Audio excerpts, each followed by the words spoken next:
Hi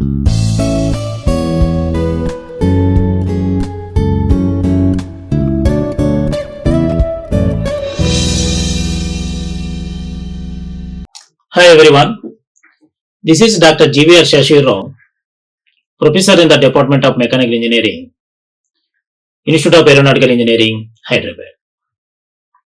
So today I want to discuss about definitions and terminology of principal stresses and strains. So already we have covered theory part and also we have derived some equations and solved problems also. But in the principal and stresses and strains, some important definitions and terminology you should know while solving the problems and while deriving the theory.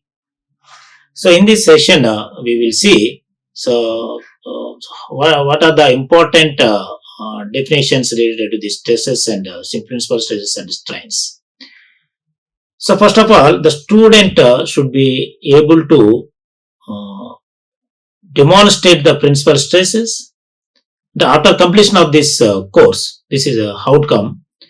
So the student should be able to demonstrate the principal stress and the principal strains, planes and torsional stresses acting on any arbitrary plane within a structural structure using analytical and Mohr circle methods. So here analytical methods are there and then graphical methods. So this is the main outcome of this topic. Now, so the important definitions and terminology. So what is principal stress and plane? So in the examination they will ask. Already we have derived some equations and also you have solved problems. But they will ask, so what is principal stress? How do you define the principal stress and plane? The principal stresses and principal planes. A stress is perpendicular force acting on an object for unit area. Stress already you know is a perpendicular force acting on object for unit area. In every object there are three planes which are mutually perpendicular to each other. So these will carry the direct stress only, no shear stress. The three planes which are mutually perpendicular to each other. So this plane is called as principal plane and those stresses are called principal stresses obtained on plane. There is no shear stress. So here what is principal plane strength of material? The principal plane may be defined as the plane of which normal stress attain its maximum and minimum value. So these planes are also called as major principal planes and minor principal planes. So the shear stress on principal plane is 0. Here the planes are called as major principal plane and minor principal planes. The shear stress on principal plane is 0. So what is principal stress? So it is defined as the normal stress calculated at an angle when shear stress is considered as 0. So the normal stress can be obtained for maximum and minimum values. Suppose this element is subjected to principal stress sigma 1 and sigma 2 and sigma 2 and sigma 2 and these are also compressive forces sigma 1 and sigma 2 and shear stress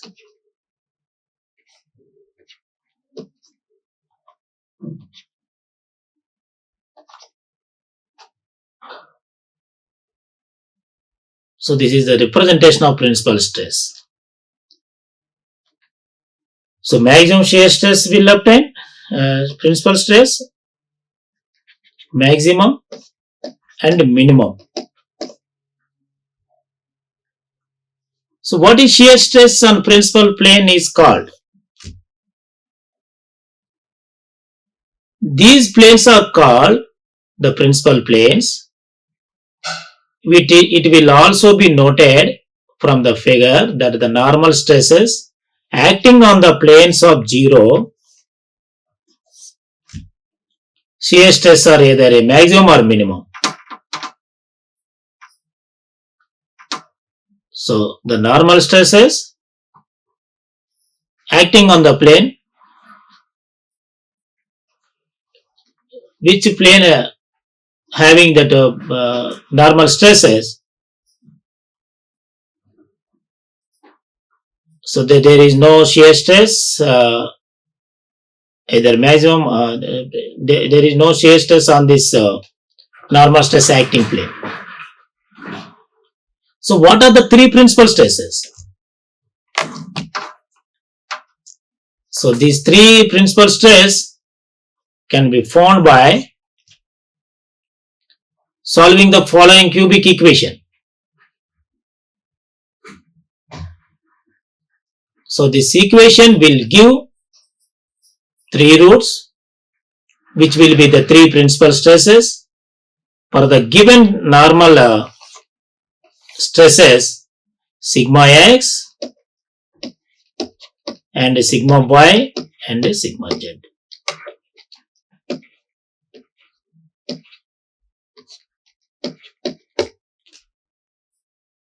So the equation will give three roots, which will be three principal stresses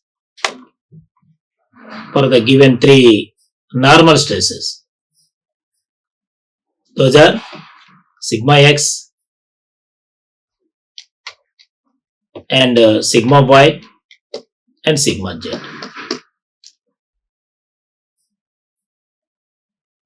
These are the three principal stresses for the given three normal stresses and three shear stress. Now, why are principal stresses important?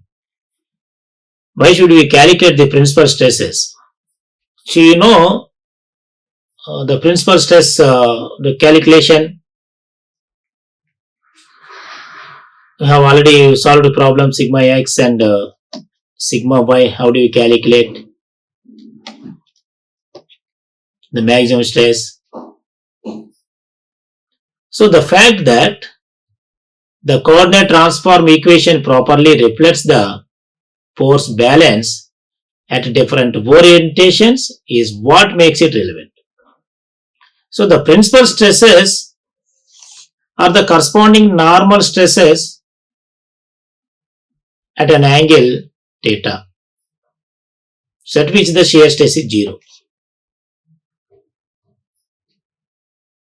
So what is the importance of the principal stress? To transform equation properly and also the force balance at different orientations, different inclinations of the plane.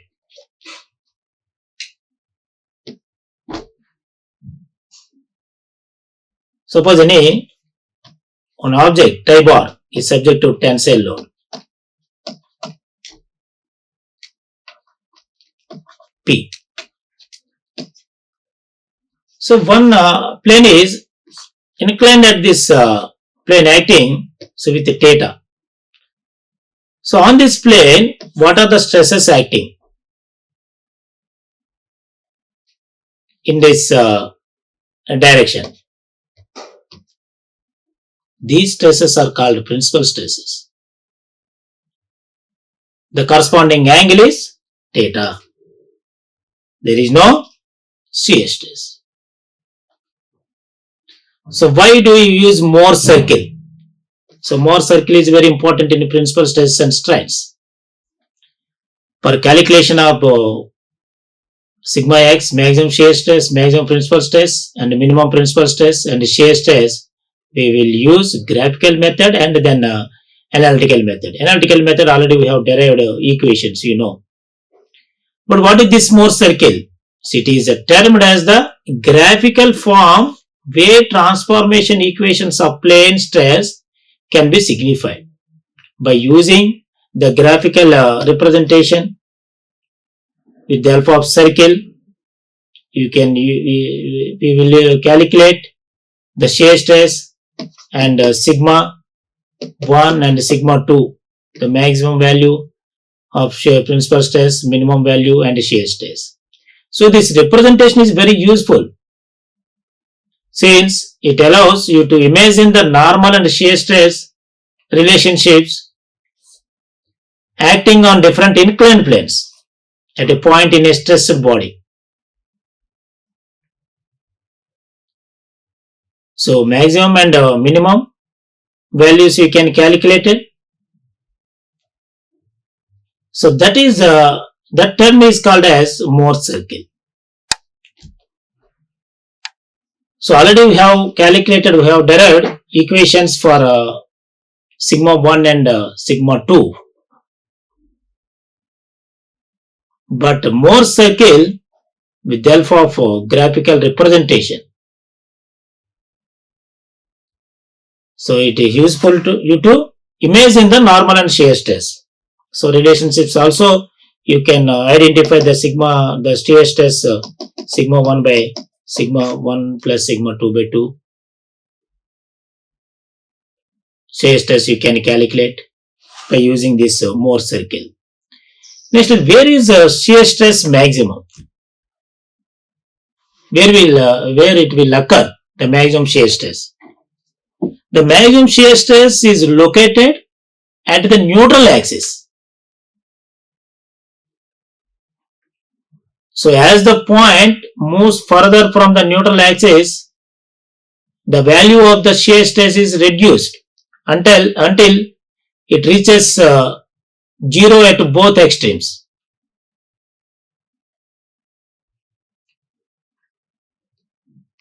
So the maximum shear stress mainly located at the neutral axis. You know, neutral axis already we have studied in the bending stresses. So whenever this beam is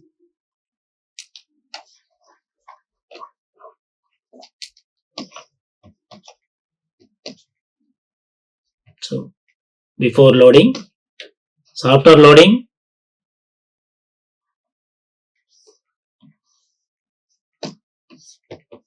so neutral axis, bottom layer and top layer.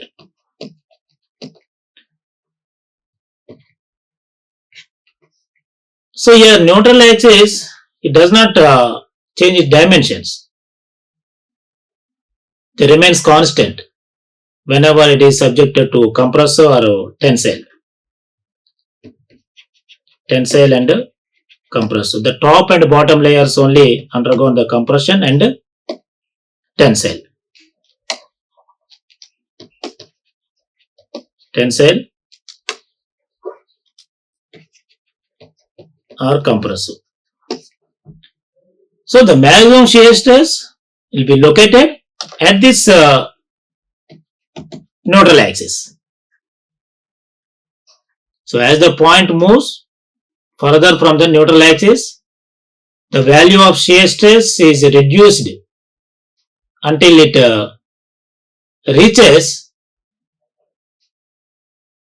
0 at both extremes.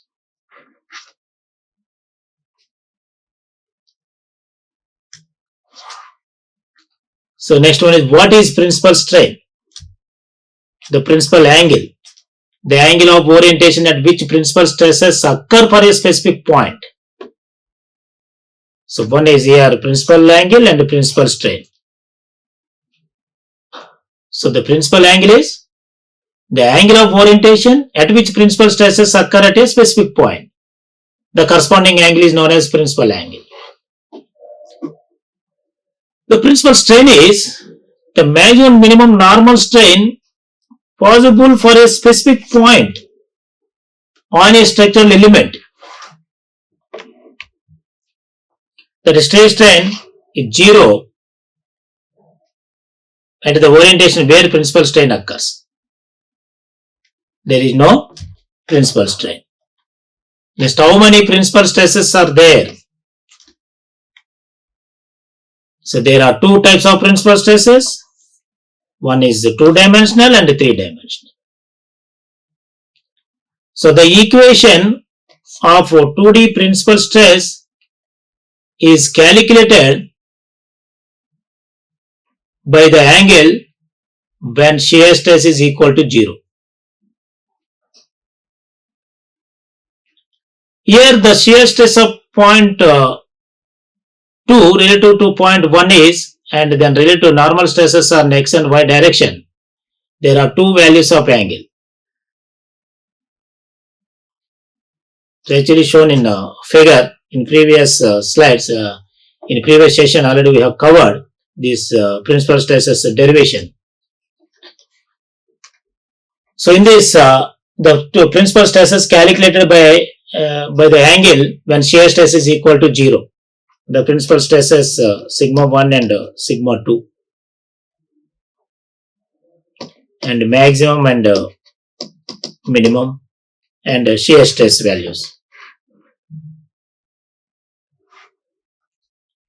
Next, what is principal plane in strength of material? The principal plane may be defined as the plane on which normal stress attains its maximum and minimum value. Which plane having normal the maximum and minimum values, that plane is called as principal plane. That corresponding stresses are called as principal stress, and then corresponding strains are called as principal. So one is principal plane, and next principal stresses, and the next principal strains, and the next that corresponding that angle is principal angle. These are the important terms related to this principal planes. So these planes are also called as major principal plane and minor principal plane. So the shear stress on principal plane is 0.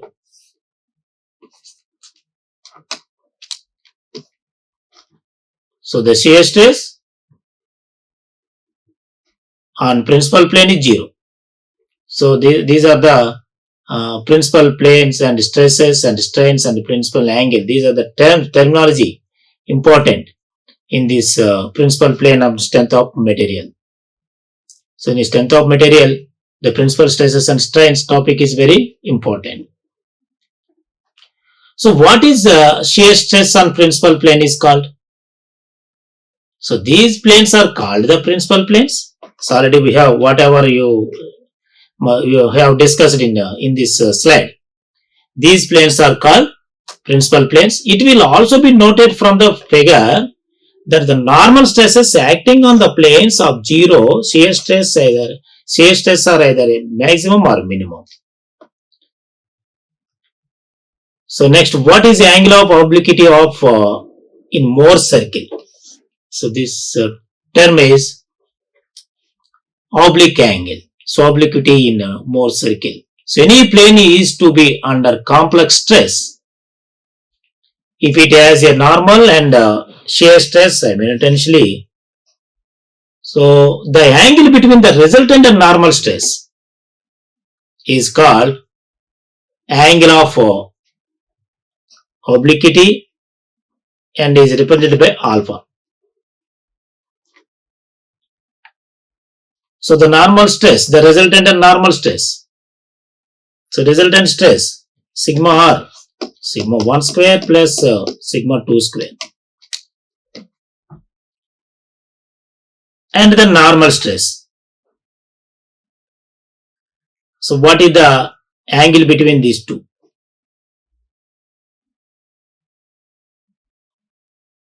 So represented by alpha, the principal will have zero angle of obliquity. So these are the important terms related to the principal stresses and strains. So references are Ramamurthy, Strength of Material title, and publishers are Dhanpati Rai, and then R.K. Rajput, another title is Strength of Material, and R.K. Bansal, Textbook of Strength of Material, and then R.S. Kurmi and Gupta. These are the references I have taken for this PPT. So refer any one textbook or any of these references for further more clarification. Thank you. Like, share and subscribe. Hit the bell icon for more updates.